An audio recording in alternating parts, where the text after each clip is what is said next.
Isang nakakagulat na baliktaran ng kaso ang gumulantang sa publiko matapos ideklarang walang sala si dating Bucor Director General Bantag sa kaso ng pagpatay sa mamahayag na si Percy Lapid. Ayon sa final na desisyon ng korte, lumutang ang tatlong gang leader mula sa loob ng bidibid na umamin sa krimen at idinawit ang ibang personalidad na wala umanong kinalaman kay Bantag. Ang revelasyong ito ay tuluyang nagpabagsak sa kaso na inihain laban sa dating opisyal. Maring pinuna ng ilang sektor si Justice Secretary Boying Rimulya na unang tumutok sa kaso at iniugnay si Bantag sa naturang krimen. Sa kabila ng kanyang pagtitiyak noon sa sapat na ebidensya, nabigo ang kampo ni Rimulya na patunayan sa korte ang pinanagutan ni Bantag. Ayon sa ilang eksperto, ang insidenteng ito ay maaring magdulot ng panibagong tanong sa kredibilidad ng mga imbestigasyon sa ilalim ng kasalukuyang administrasyon.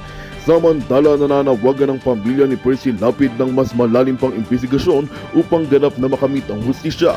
Umaasa ang publiko na ang pag-amin ng mga tunay na salarin ay magiging simula ng mas matuwid na hakbang para sa linisin ang mga pangalan ng mga walang kinalaman at panagutin naman ang mga totoong may sala. Patuloy naming tututukan ang mga susunod na kaganapan kaugnay ng kasong ito dito lamang sa inyong pinagkakatiwalaang himpilan ng balita.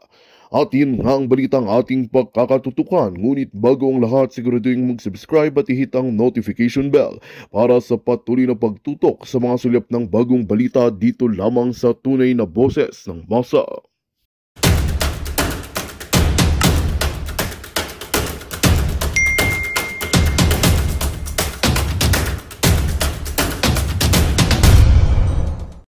With Sulweta.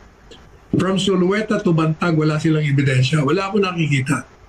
Walang link. In fact, the NBI has made a statement already. Sabi na we have no direct evidence kay Bantag.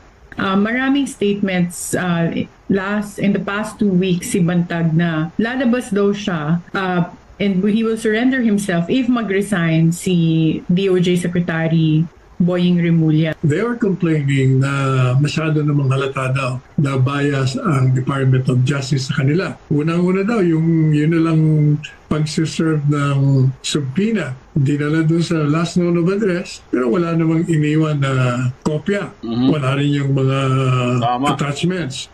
Nagpunta sa barangay kapitan ng last known address, sinabihan sila na walang tao doon, hindi rin nag-iwan. Alam naman nila na nasa Baguio. Pangalawa, sabi nila, yung mga ni-raise ni DG Bantag na mga issue against Secretary Rimulya, hanggang kanya hindi sinasagot. Napakaganda mga kaibigan ng ating talakayin ngayong gabi. No? Ang tanong po guys may tanong lang po tayo. Alright? Bahala na kayong sumagot. Okay? Sino ang most guilty dito mga kaibigan? Okay? Sino ang pinaka-guilty dito? Si Secretary ba? Si SOJ ba? Or si General Bantag? Mamaya po sagutin niyo po yan. Habang nag-ano po tayo guys, pakisagot lang po Kasi po, pakikinggan po natin itong napakagandang interview po ni Attorney Sal Panelo Dito natin malalaman mga kaibigan. Dito natin malalaman yung buong story po guys.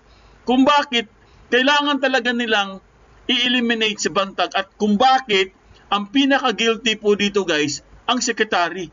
Hindi po si Bantag mga kaibigan. Dahil marami po talagang mga lapses sa batas na hindi napaliwanag at hindi po nasagot ng Department of Justice Secretary. Na dapat naman talaga or kumbaga ng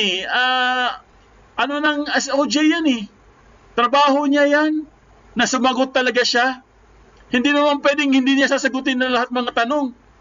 Kaya nga naging sekretary ka dyan Pero ang sabi ni Attorney Panelo dito mga kaibigan, hanggat hindi niya sinasagot yan, ang paniniwalaan po ng mga tao ay si General Bantag. So, therefore, I conclude, English na si General Bantag, wala talaga siyang kasalanan mga kaibigan. Hindi po siya guilty guys. Siya ang pinaka not guilty dito. Diba? Kung titingnan nyo mabuti mga kaibigan, hindi po guilty si Bantag. Ngayon, kung sino yung guilty, alamin po natin mamaya. Pero bago lahat, kung bago pa lang kayo sa aming channel, mag-subscribe na po tayo mga kaibigan. Huwag nyo kalimutan mag-comment, like, at paki-hit yung notification bell. At Paki-hit yung notification bell para updated kayo sa aming mga bagong videos. ADF 2.0 po ang aming FB page. Follow, like, and share ng mga videos. At eto na nga mga kaibigan, nako. Grabe po guys ang balita, no? Ewan ko kung nalaman niyo na to. Tatlo po, no? Itong tatlong Itong tatlong gang member sa Bilibid. Umamin na po mga kaibigan, nasangkot sila doon sa late Percy Lapid, no? The late commentator. Umamin na po yung tatlo mga kaibigan. Kasi nag-plead guilty na sila eh. Ibig sabihin, pag nag-plead guilty, umamin na. O inamin na nila yung kasalanan nila. Ngayon mga kaibigan, ang tanong, so, ibig sabihin, inamin nila, hindi naman nila tinuro si Bantag. Ibig sabihin, si Bantag po guys, wala pala siyang kasalanan. Di ba? Common sense lang gagamitin dito, no? I mean, well, of course, kasama na ang common sense. Pero guys, tandaan nyo, itong tatlo na to, itong tatlong sinasabi ko sa inyo mga kaibigan, ito yung talagang ito yung pinaka talagang nakuha nilang parang itong tatlong to, mga main character talaga to mga kaibigan doon sa Percy Lapid. Ito yung mga main character. At sinabi ni Attorney Panelo dito mga kaibigan, kahit nga NBI, di ba, kahit NBI sinabi nila na wala pong direct link sa Bantag. Di ba? Ngayon, itong tatlo na to mga kaibigan, nag-plead guilty na sila. So, umami na po sila na sangkot sila mga kaibigan doon sa crime. Accessory sila guys. Ibig sabihin, kasabwat. Wala silang sinasabing General Bantag. Wala silang tinuturo na pangalang Bantag. So, medyo good news to, good news to guys, no? Pero hindi naman natin pwedeng i-confirm to. Dahil po mga kaibigan, hanggang ngayon, tinutugis pa rin nila si Bantag. But anyway, at least guys, itong tatlo, confirm natin itong tatlo. Na, kasi umamin sila eh. Pero hindi rin natin alam kung bakit umamin, no? Pero at least umamin na. Nag-plead guilty na sila. Or, kaya sila nag-plead guilty para po bumaba yung kanilang mga sentensya. Kasi pag umamin ka, bababa yung sentensya mo eh. Di ba? Kasi pag hindi ka umamin, talagang habang buhay ka makakakulong dyan. Oh, di ba? Ngayon mga kaibigan, ito pong sinasabi po ni Attorney Panelo mga kaibigan, dito natin malalaman guys. Dito natin makukonek lahat. Di ba? Makukonek natin lahat mga kaibigan. Kung ano ba talagang nangyari dito kay General Bantag? Bakit parang pinag-iinitan talaga at dinidiin talaga nila? Ano ba talagang gusto ni Secretary Boying dito? Di ba? Pero bago yan, babati muna tayo, okay? Para hindi naman tayo, baka mamaya sabihin na naman na carried away na naman tayo. Alright? Happy Saturday po sa ating lahat. Kumusta na po kayo? Sana wala kayong mga gimmick. Ayan, si Susan Avenel, andito, walang gimmick yan. Pag wala kayong gimmick, manood na lang kayo sa akin. Okay? Ito, babati muna tayo. Bibitinin ko muna kayo. Stay put lang kayo dyan. Okay, babati muna tayo. Sino ba yung mga... Ayan, si Margarita Libon. Gandang gabi po din sa mga Bantag supporters. Si Cynthia Gonzalez, si Ed Manjente. Ayan, sabi po ni Cynthia Gonzalez, yes, tiyak ng utak ay nasa taas. Mas mataas na posisyon. Putak ng putak, member ng Team Ngiwi. Ayan, oh. Member ng Team Ngiwi. Alam na this. Ed Manjente, good evening, boss. Foodie, net. Sana totoo na ito para matauhan na si SOJ Boboying. Puro na lang panghuhula ang ginagawa ng DOJ at pagbibintang kaya't walang sapat na ebidensya. Good evening, Foodinet. Ayan, Jocelyn Nakajima, Emily Lebostes. Ayan. Hola, Sir Foodinet. Bon dia. Watching from Barcelona, Spain. We love you, General Bantag. Ingat ka palagi. Oy, mga taga-Spain, no? Barcelona, kumusta na kayo dyan? Amelia Veloso, gandang gabi, Sir Foodinet. Thanks. Tamsak Dan, oy marami sa pagtamsak ha. Maraming salamat. Eugene Mark Esero, kahit sabihin yung lusok, dito gawa si Bonjing para idawit si General Bantag. Bonjing, nga, mastermind. Leonida Potosa, Victoria Galvez, Nene Esteban, Judge Lopez, may bagong pasabog si Maharlika, may nahuling gunrunner sa Cavite Indian National at inaarbor ng mataas na opisyal ng PCSO at binabanggit si Naku, yare! Judge Lopez, wala pa raw na mainstream media. Adele Bautista, hello everyone. Ayan, Corazon Austero, Violeta Galvan, dami na pala nagantay, pasensya na kayo ha. Naomi Paloma, Susan Aviles, ayan, good evening po, idol po din sa lahat ng happy weekend. Happy weekend po sa ating lahat. Ayan, Jen Sotero. Alright mga kaibigan, babasahin po natin lahat ng mga pangalan na yan. Lahat na po ng mga nandito, no, babasahin po natin yan, mga comment nyo at mga tanong nyo mamaya po ha. Kaya huwag nyong kalimutang sumagot kung sino ang pinaka-guilty dito. Si SOJ ba or si General Bantag, ha? Huwag niyong kalimutang sumagot. Mamaya na yan, ha? Mamaya na. Sino pa? Joms Firm Vlog. Hello, Sir Foodie. At sa lahat, hashtag Bantag. Ayan, Nilbert Badiles, Clarita Legaspi, Aziward Ayuban Channel. Ako, Solid Bantag. At Teves for Senator. Joby Sarte. Sharon Tan, may breaking news si Madam Maharlika. Sir Foodie, mukhang related sa mga ngiwik. Oo nga, alam ko na, no? Grabe yun. Ayan, Nilbert Badiles. Salamat, Ma'am Susan Aviles. Ayan po, mga kaibigan. Tuloy-tuloy lang po tayo, guys, no? Ito ha, panoorin mo natin to bago natin tuloy ang pasabog ni Attorney Panelo. Ito ha, panoorin na natin, guys. Ready na ba kayo? Guilty ang naging tugon ng tatlong gang leaders sa New Bilibid Prison o NBP matapos mabasahan ng sakdal sa kasong murder kaugnay ng pamamaslang sa broadcaster na si Percy Lapid. Sila ay sina Aldrin Galicia ng Sputnik Gang, Alvin Labra ng Batang City Jail at Alfie Peñaredon. Ayan na yung tatlo mga kaibigan. Oh. Yan na yung tatlo na umamin. Yan na yung tatlo na yan. Di ba kilala nyo yung mga yan? Kung sino yung mga sumusubaybay sa kaso po ni Percy Lapid. Ayan. Tingnan nyo sa screen nyo, yan na yung mga pangalan na yan.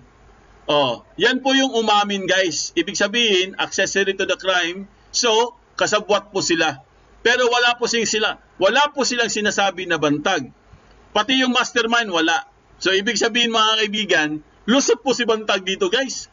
Sana talaga tama yung natin, no, yung syempre yung feeling natin yung gut feeling natin. Sana po tama, guys, no. Kasi sa totoo lang, mga kaibigan, pag ang isang tao kasi, guys, nag-plead guilty, ibig sabihin, inako na niya yung kasalanan.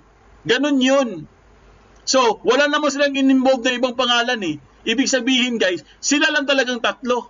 Ayan na, nakalagay sa screen, si Aldrin Galicia, Alvin Labra, ayan, si Alfie Peñaredonda. Ayan po ang tatlo na umamin na. Tuloy natin. Ng happy-go-lucky.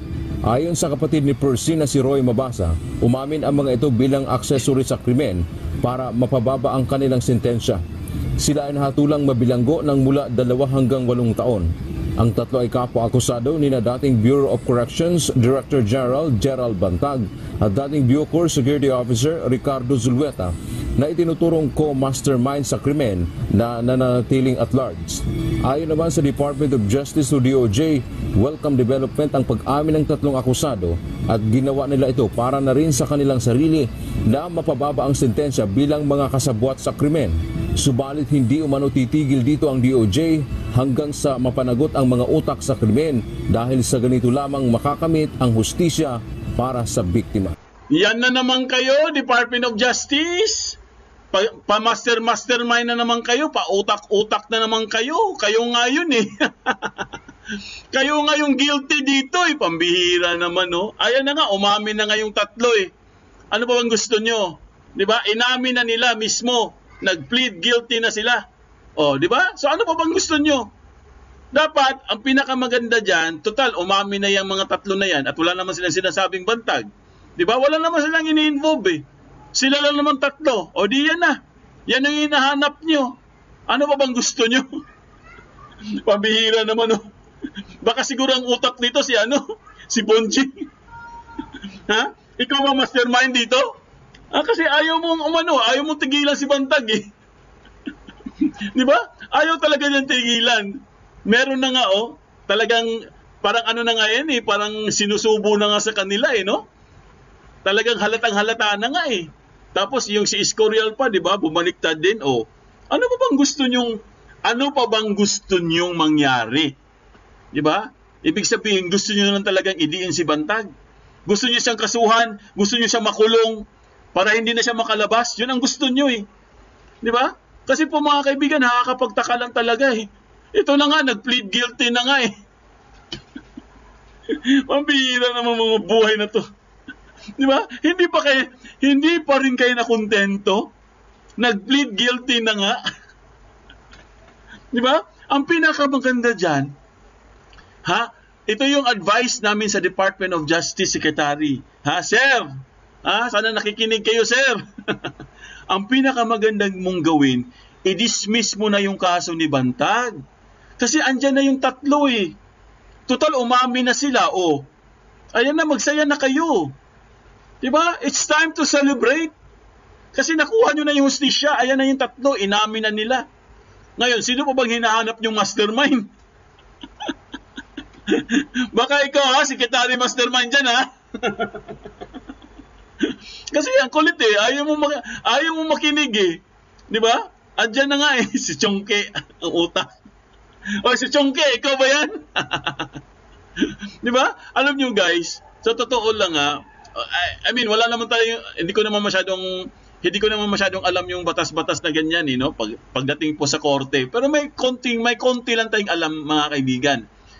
Ang nakalagay kasi dito guys, the moment po na inamin na nung akusado or kung sino, ano ba tawag dyan? Akusado, Tatlo kasi yan tatlong gang member yan.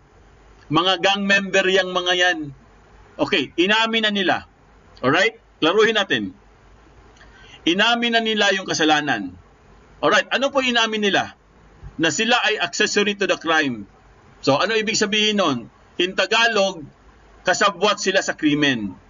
Klaro. Klaro yan. Okay, may binanggit pa silang pangalan? Wala. May binanggit pa silang bantag? Wala. Anong sabi ng NBI? Walang direct link sa bantag. Ang ebidensya magsisimula kay Zulueta at matatapos kay Zulueta. Klaro yan, sinabi ni Atty. Panelo yan sa intro natin. I-replay niyo yung intro natin, sinabi niya. Di ba? Ang ebidensya magsisimula kay Zulueta at matatapos kay Zulueta. Bakit?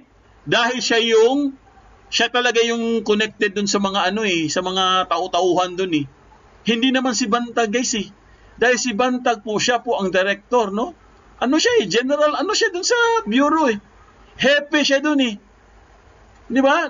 Napakaklaro yan.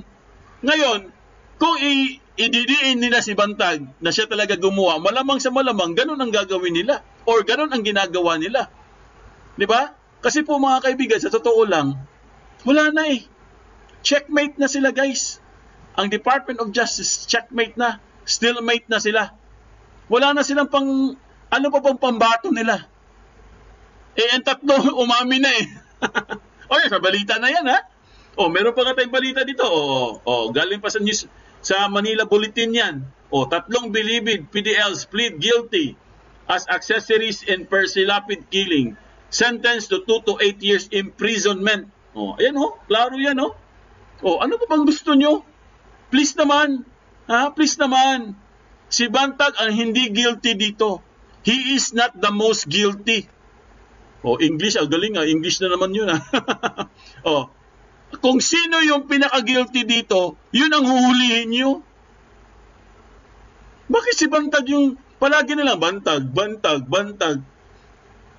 Kung hindi naman si Bantag, Tebes. Tebes. Pag hindi naman si Tebes, Bantag. Parang paikot, parang papasa-pasa lang Kung gusto lang yung, kunwari, wala silang magawa, si Bantag na naman. Tapos ilang araw si Tebes na naman. Ang bihira naman itong mga to. Di ba? So, kaya po, tinatanong ko kayo mga kaibigan, Tinatanong ko kayo kanina, sa intro natin. Sino ang most guilty?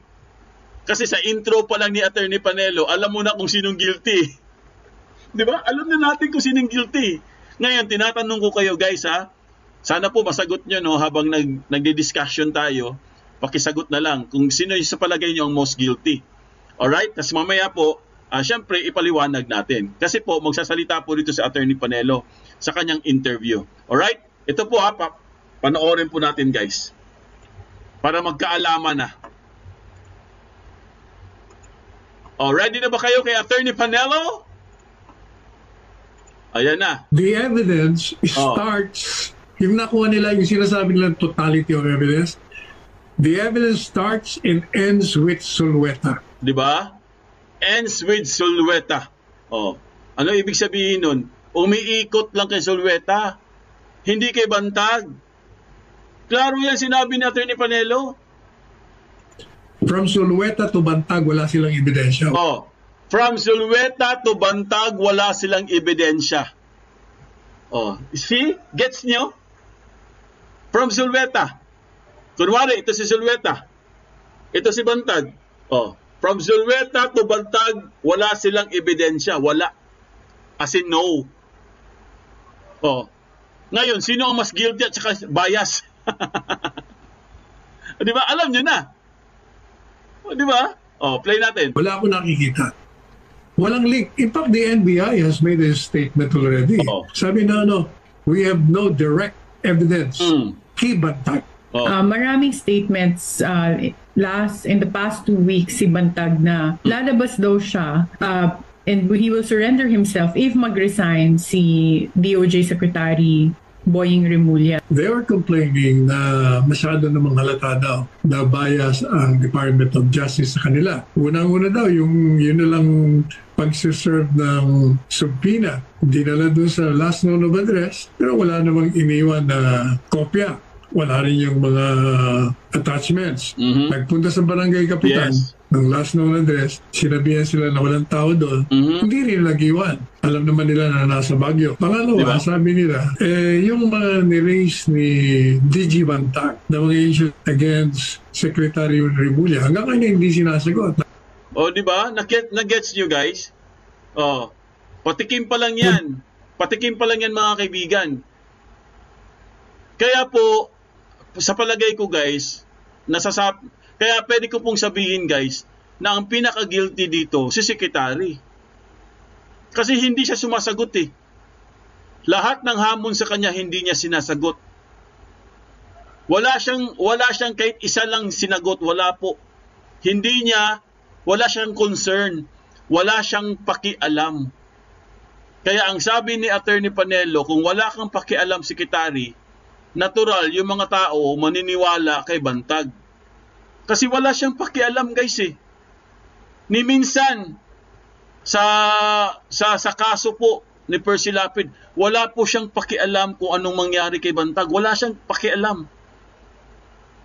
Basta kailangan mapaalis niya si Bantag sa Bucor. Yun ang tingin ni Atty. Panelo eh. Di ba? Nagets niyo yung guys? Nagets niyo yung pakay niya? Yung target talaga niya si Bantag. Kasi po, guys, kung talagang meron po silang concern sa kaso, no? Kay Percy Lapid, may concern sila na makuha yung hustisya. I-set aside na lang natin yung mga political agenda nila. Kunwari, concern talaga sila kay Bantag, dapat matagal nang na-solve yung kaso niyan. Di ba? Dapat matagal na. Hindi na umabot ng siyam-siyam. Pero bakit umabot mo ng matagal? Pang ilang buwan na ngayon. Kaya umabot ng matagal yan dahil po kay Secretary. Kaya sabi ko sa inyo sino ang most guilty dito? Bahala na kayong musga. Ha? Bahala na kayong sumagot. Di ba? Oh, gets na gets, sabi ni Elizabeth Bagsikan. Di ba? Kasi guys, sa totoo lang, ang kaso po ni Percy Lapid, mga kaibigan, di ba? Pinatumba siya. Yun ang kaso. Hindi naman kaso ni Percy Lapid, kaso ni Bantag yung parang gusto siyang patalsikin dahil sa political views eh. Hindi naman yun eh. Dapat ang concern nila kung paano nila hanapin yung gumawa dun sa kay Percy Lapid. Hindi yung dahil gusto niyang tumakbo sa 2025, gusto nilang harangan si General Bantag dahil meron silang mga plano. Hindi naman yun eh. Hindi dapat yun ang hindi dapat yun ang concern nila. Dapat ang concern nila, paano nila hanapin yung umano kay Percy Lapid. Di ba? Shout out sir, watching from Bologna, Italy. Ayan, mga taga Bologna, Italy. Larry Montifar. Ayan, mega love shout out sa iyo, Larry Montifar. Si Ai talaga ang guilty, halata na. Siya talaga, tama, no? Siya talaga ang guilty. Hepa, oh. Di ba? Napakatindi po, mga kaibigan, di ba? Napakatindi po talaga ng ng kaso na to, guys. Ito panoorin natin to. Pakinggan po natin mga kaibigan. Uusad yung investigation at maaaring magpatuloy yung kaso even if we haven't seen Bantag himself. Oh yes. Kung yun ang naging desisyon nila, kikita na natin kung anong panig ni DG Bantag. But Attorney Sal, one of the things that also piqued my curiosity was maraming statements in the past 2 weeks si Bantag na lalabas daw siya and he will surrender himself if mag-resign si DOJ Secretary Boying Remulla. And he was saying na pagka daw kasi if as long as it's Secretary Remulla that's there, hindi daw magiging objective or unbiased yung trial. What can you say about that? Alam mo kasi, ang nagrereklamo yung mga abogado nila kasi kahapon yata, I received a text from them. They were complaining na masyado namang halata daw na bias ang Department of Justice sa kanila. Unang-una daw, yun na lang pag-serve ng subpoena. Dinala dun sa last known of address, pero wala namang iniwan na bias talaga sila. Kopya. Wala rin yung mga attachments. Nagpunta sa barangay kapitan ng last known address, sinabihan sila na walang tao doon, hindi rin nag-iwan. Alam naman nila na nasa Baguio. Pangalawa, sabi nila, yung mga ni-raise ni DG Bantag na mga issues against Secretary Remulla, hanggang kanya hindi sinasagot. Like for instance, kung matatandaan mo, sinabi ni Secretary Boying na on September 9, galit na galit daw itong si General Bantag. Hindi pa nga daw umaten ang graduation rites. So mayroong graduation rites sa mga inmates noong September 9. And according to him, he was very, very livid. Yeah, that's how he described him at the time. Kasi daw nalaman niya na yung napatay na komentarista pupunta sa Laguna to take pictures of his alleged mansion and fleet of cars. Kaya sabi ni Secretary Boying, ngayon malakas na ebidensya, nagpapakita na talagang malaking motive na patayin, galit na galit siya. Ang sagot doon ni General Bantag, sabi niya, kasinungalingan yun. Unang-una, sabi niya, kasi sabi ni Secretary Boying, yun daw, pagpunta ron, would form the basis of the Cinderella Man story. Yung Cinderella Man refers allegedly to DG Bantag, isang government official na nag-amass ng wealth. Yun daw, kaya nagpunta ron para gawin na yung Cinderella Man video. Ang sabi ni DG Bantag, that's a brazen lie kasi nungalingan yun because noong September 5 pa nagawa yung video yan. Katunayan, sabi niya, September 7, pinadalahan ko siya ng video. Kasi humihingi ako ng guidance kung anong gagawin ko doon sa video. Kasi ang feeling niya raw, sinisiraan siya. Bilang boss, humihingi siya ngayon kung anong pwede kong gawin.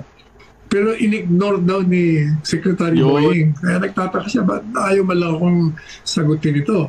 Kaya ginawa niya raw, ito ay pinadala niya sa mga kabatch niya sa PNP Class 96 doon sa kanilang group chat, and he was asking them kung anong pwede niyang gawin, anong legal remedies niya. Sabi naman daw sa kanya, demanda mo. So sabi niya, masyado namang halata na hindi totoo yun kasi September 5 pa yung supposed to be pagpunta ro, nagagawin pa lang. Nagawa niya, pinadalaan ko nga siya. Kaya sabi niya, pangalawa sabi niya, nagre-resign na ako from at the inception of his taking over the Department of Justice. I was already resigning, pero ayaw niya akong payagan. Kaya para sabi niya, in hindsight, na-realize ko na ngayon, mukhang kaya ako pala hindi tinatanggap na mag-resign kasi gagamitin niya ako sa kanyang mga political plans sa 2025. Magandang balita ang hatid namin sa inyo ngayong araw. Sa pagtatapos ng aming balitaan, nagbigay kami ng mga mahalagang impormasyon. Maraming salamat sa pagtutok at pagsuporta sa aming programa. Huwag kalimutang manatili sa mga susunod na araw para sa mga bagong balita at mga kwento na dapat nating abangan. Mula sa Boses ng Masa, magandang araw Pilipinas!